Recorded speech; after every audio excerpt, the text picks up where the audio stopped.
మీరెప్పుడైనా వెంకటేశ్వర స్వామి వారి తెప్ప తిరణాలు చూసారా? చూడకుంటే ఈ వీడియోలో చూసేయండి. ఈ రోజైతే మేము అక్కడికే వెళ్తున్నాము. ప్రతి సంవత్సరం కూడా చాలా పెద్ద జాతర జరుగుతుంది. స్వామి వారిని వేట వెంకటేశ్వర స్వామి అని పిలుస్తారంట. ఎందుకంటే స్వామి వారు వేటకు వచ్చి ఇక్కడే నిద్రపోయారంట.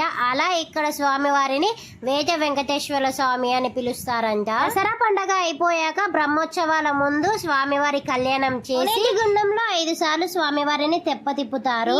వేట వెంకటేశ్వర స్వామి తెప్ప తిరణాలు అని అంటారు. తెప్ప తిరణాలు చూడడానికి అయితే ఎక్కడెక్కడి నుంచో వస్తూ ఉంటారు. స్వామివారిని చూసినంత సేపు కూడా గోవింద గోవింద అని అంటూ ఉంటారు. అందులో మనవరాల కోసం అయితే అమ్మమ్మ ఈ రంగురంగుల స్కూటర్ అయితే కొన్నది. టెంపుల్ కి నేను వెళ్ళడం అయితే ఇది 2వ సారి. ఒకటి పెళ్లికి ముందు, ఇప్పుడు పెళ్ళై పాప పుట్టాకైతే వెళ్ళాను.